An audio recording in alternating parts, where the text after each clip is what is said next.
Num piscar de olhos, o Oriente Médio mergulhou numa nova guerra. Uma guerra que ameaça de verdade redesenhar o mapa do poder global.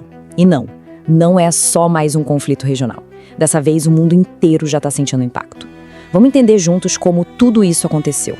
Anota aí a data, 28 de fevereiro de 2026. O que começou como uma série de ataques aéreos coordenados pelos Estados Unidos e por Israel contra o Irã escalou muito rápido para algo bem maior. O início de uma guerra com consequências que a gente ainda nem consegue medir direito.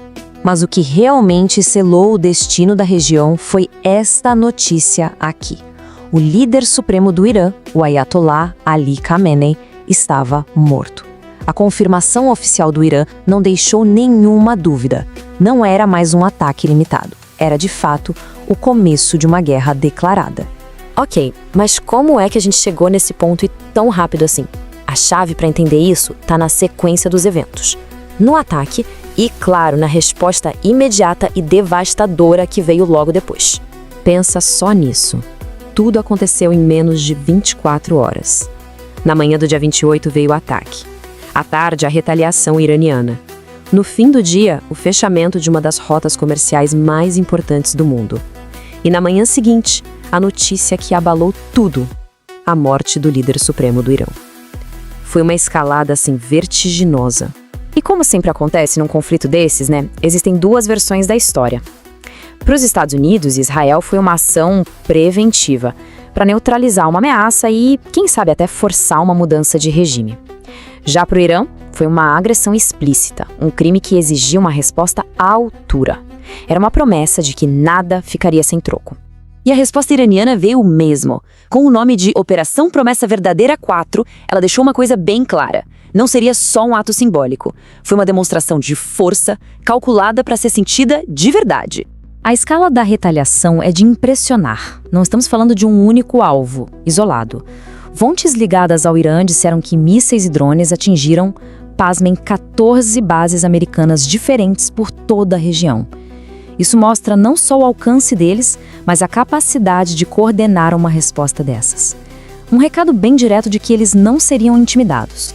E os alvos, foram escolhidos a dedo para causar o máximo de impacto, desde um navio de guerra americano no Golfo até uma estação de radar super importante no Catar. A mensagem da Guarda Revolucionária Iraniana foi direta. A partir daquele momento, qualquer interesse americano na região era um alvo em potencial. E para quem achou que ia ser só uma retaliação pontual para marcar posição, a liderança militar iraniana fez questão de esclarecer. A promessa é de uma operação contínua até a derrota absoluta do inimigo. Ou seja, o Irã não estava só respondendo, estava se preparando para uma luta longa. Mas em meio a todo esse caos militar, a gente não pode esquecer do evento que é o epicentro dessa crise: a morte do líder supremo e o que isso significa para o futuro do Irã. A narrativa em torno da morte de um líder é tudo. E a mídia iraniana agiu rápido para construir a imagem de um mártir, morto não num esconderijo, mas no seu local de trabalho.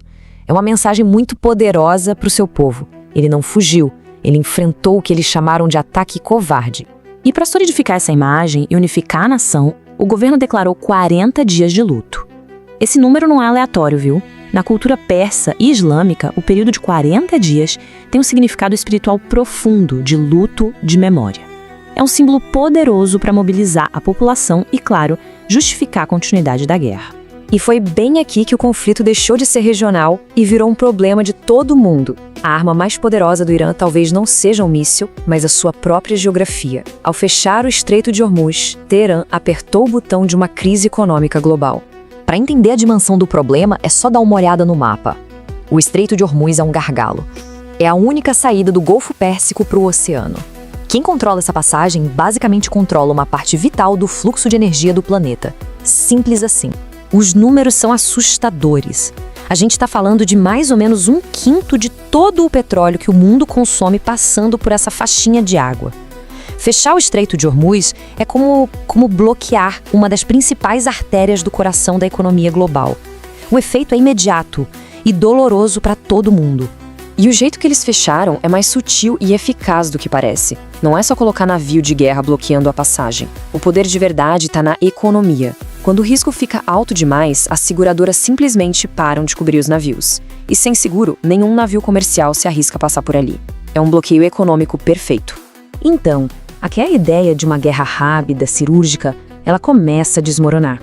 Analistas agora olham para o cenário e veem um futuro muito mais preocupante. A possibilidade de uma longa e desgastante guerra de atrito. Aquele tipo de conflito onde o objetivo é exaurir o inimigo sem um vencedor claro no horizonte. E as consequências a longo prazo são o que realmente assusta. Segundo o experiente diplomata americano Chas Freeman, tem uma ironia trágica aqui. A morte de Khamenei, que era contra a bomba, pode justamente abrir caminho para a facção iraniana que a deseja. Some a isso um arsenal americano já desgastado por outros conflitos e a certeza de uma crise de energia global.